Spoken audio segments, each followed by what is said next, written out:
April 1945. The war has just ended, leaving behind its customary mementos. A few walls, the acrid smell of yesterday's bombs, a handful of numb survivors to argue with the rats about who owns what.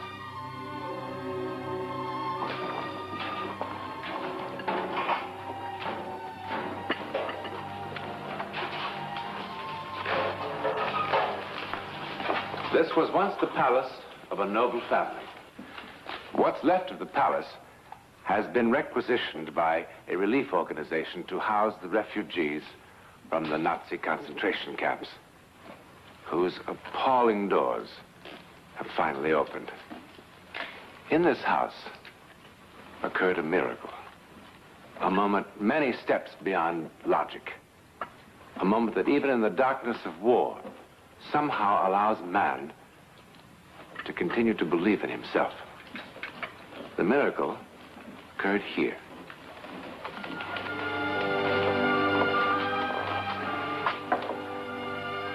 And to her.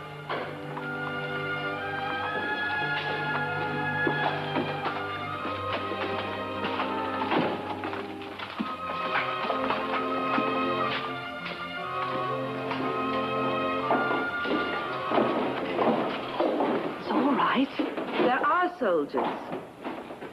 Come on now. Bring your case.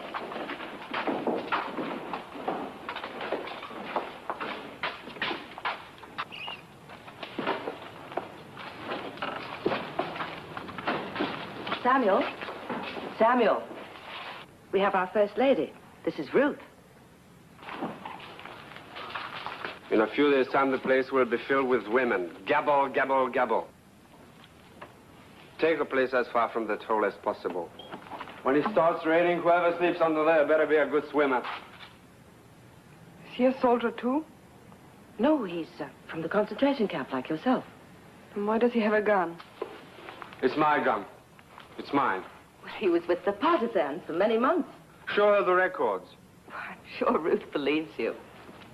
I killed at least 14 men, and I helped to liberate Warsaw. As you can see, Samuel is too modest for his own good. Well, isn't it true? Perhaps from now on it would be better not to carry that gun around. I like that gun. I wouldn't feel right without it. Samuel, the people who'll be coming here have seen enough of guns. All right.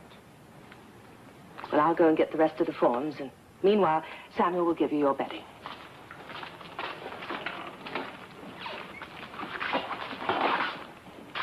You really did kill 14 Nazis? Didn't I say so? How does it feel? All right. No, tell me. I don't know what it feels like. When the rest of you women get here, I'm going to pack up and go. What does it feel like? Oh. You'll remember about the gun. Yes, yes. Now, let's get on with the questions. Please sit down. I will stand when I'm questioned. Ruth, all that's in the past. Sit down.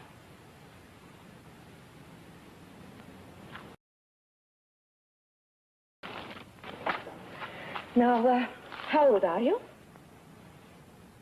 How old are you, Ruth? 19.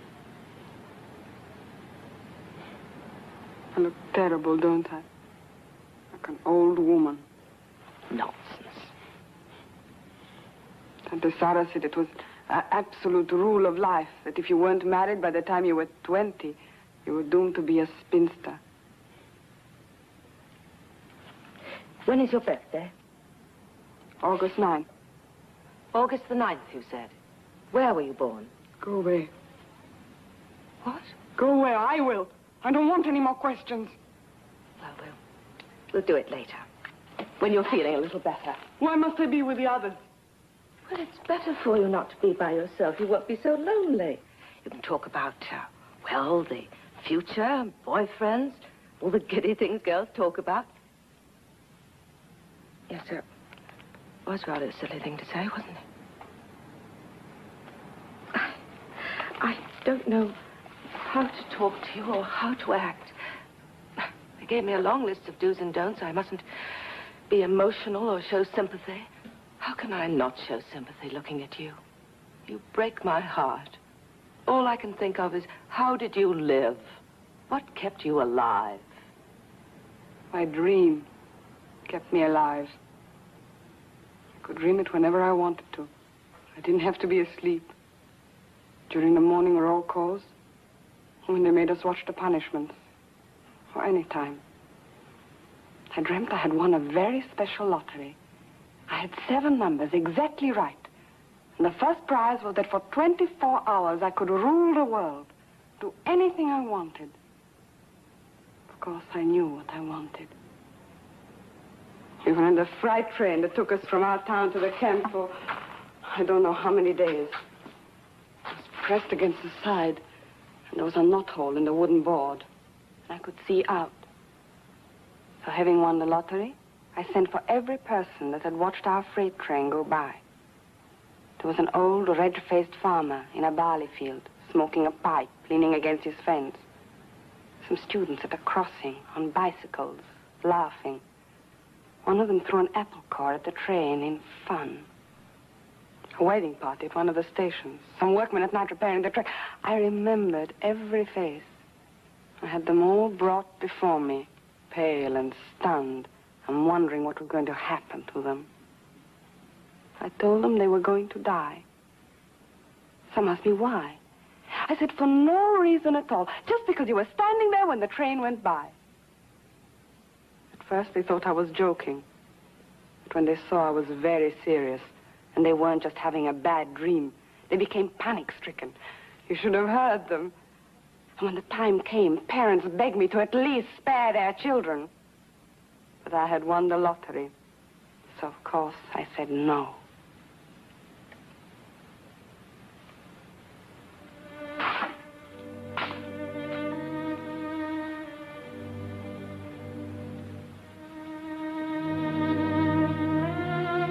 That's right, Ruth.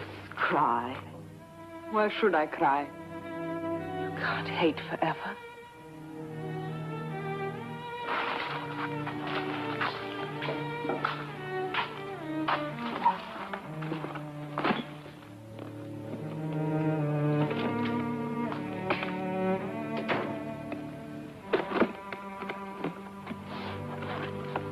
Fräulein. I can't hurt you. When the patrol hears me yell, there will be 10 men here in a second. How did you get in here? Have you been hiding here all the time? You must have heard me and that woman talking. Woman? What woman? You look very weak. I must send a note to my wife in Stuttgart. She must know where I am. Why? So she can come and rescue you? The patrol will find you any minute. I must send Frida a note. Would you help me? Well, I might help you. Thank you, Fräulein. But I haven't a pencil or paper or anything. I saw some on the writing tables in the other room. You will need a stamp, too. You won't go away. No. They would capture you at once. Please, hurry, Fräulein. Let it be.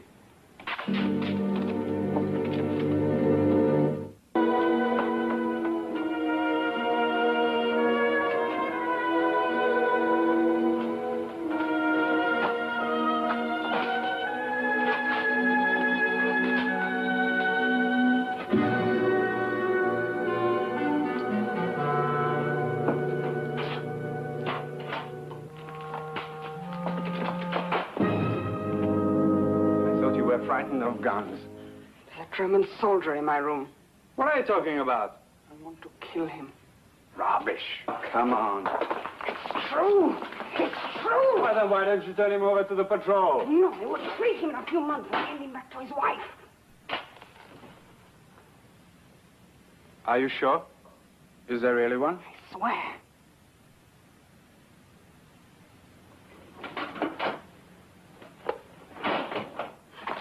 Let me kill him. You killed so many. I only did it in my dreams. Let me. He was here.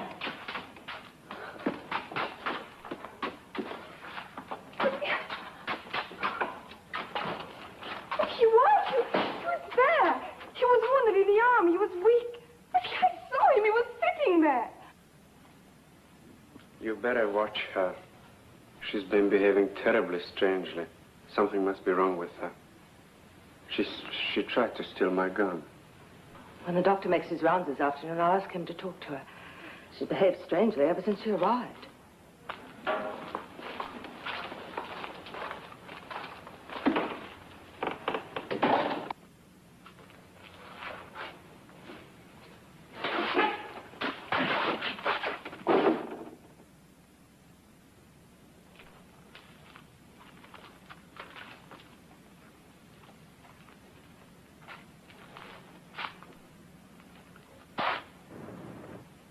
You will write the letter now? Where did you hide? Write it now so Frida will know where I am. Please. Where were you hiding? They almost captured you. But I didn't tell anything. They would do something terrible to me if they found out I had been helping you. If you would write the note, I would go. In 5 minutes, they would capture you, question you, and make you tell about me. No. If I help you, I must help you all the way, to protect myself.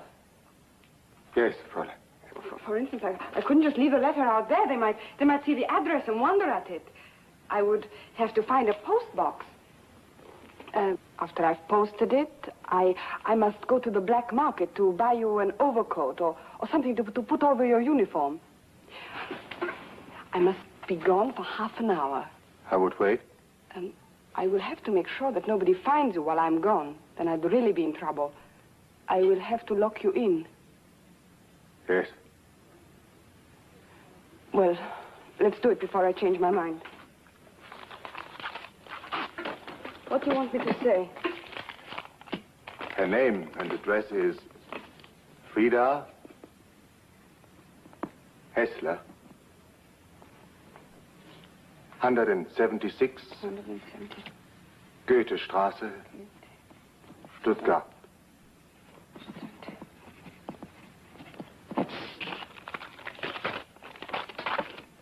Yes? Meine liebe Frida. Hi. Sorry. Just put, I'm hidden in the ruins under the Radinsky Palace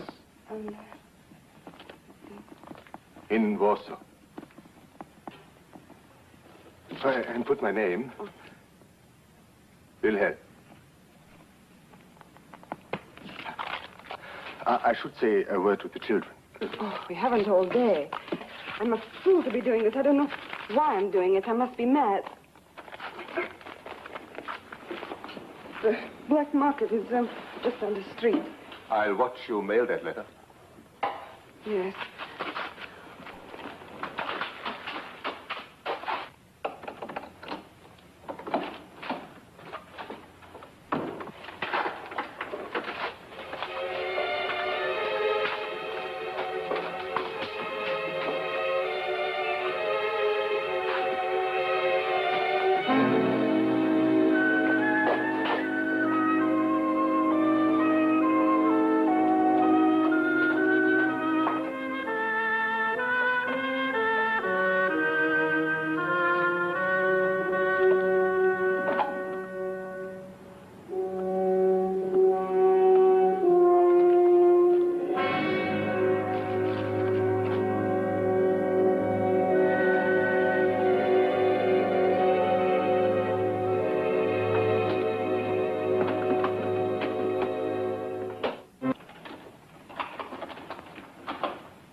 Did you see me post it?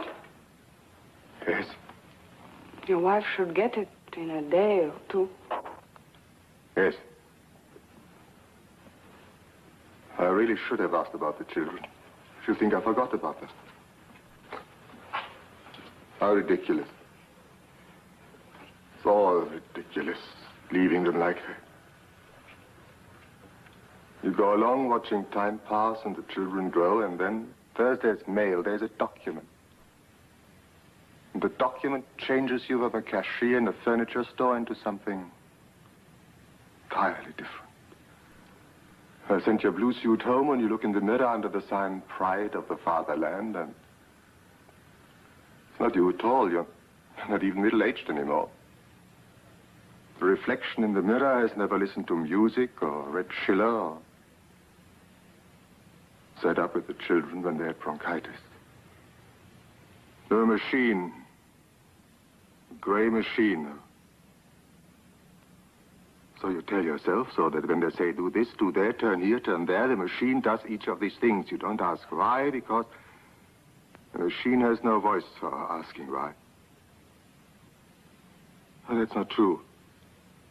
I was not a machine. I was me. And if I saw a two-penny mistake in my account book, I'd yell why at the top of my voice. But when they said hate, and when they said kill, I didn't even whisper why.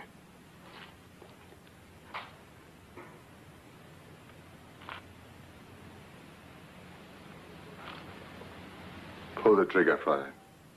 At least you have a reason to hate.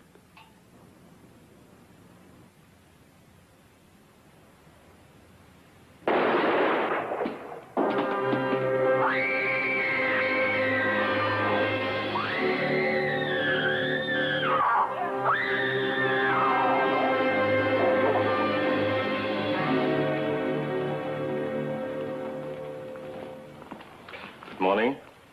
Samuel, please get Ruth's suitcase from the storage room. She's going to the sanatorium today. When you've finished, I'll, all right.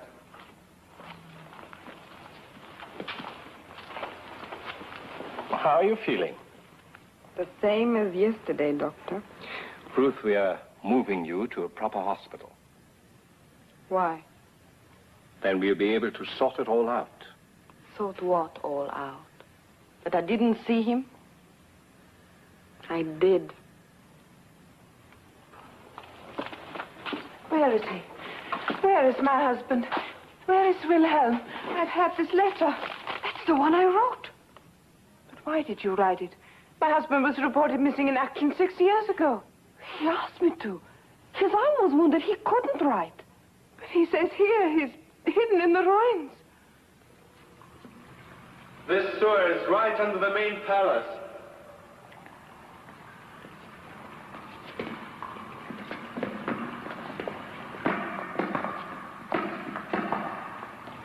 How long has your husband been reported missing? Since 1939. I don't understand any of it.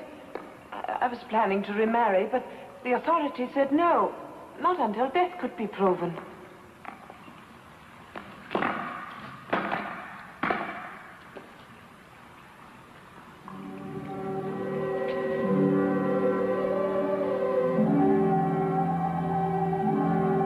Wilhelm Hessler.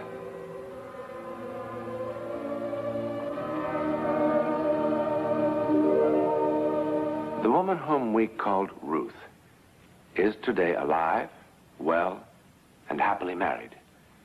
When speaking to her, one detects an air of serenity that makes it hard to believe that she spent so many years of her life in Nazi concentration camps. She's as certain today as she was 15 years ago that she did indeed have an encounter with a German soldier long after his death. Now, while it is true that she was the only witness to this apparition, and that in her nervous state, it might have been an hallucination, this letter is no hallucination. This letter, which led to the discovery of the soldier's body.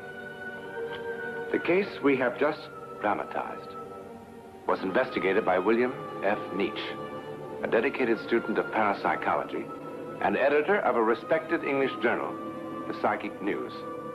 Phantom, hallucination, call it what you will, it somehow made it possible for a shattered human being to turn from self-destroying hate to a promise of life.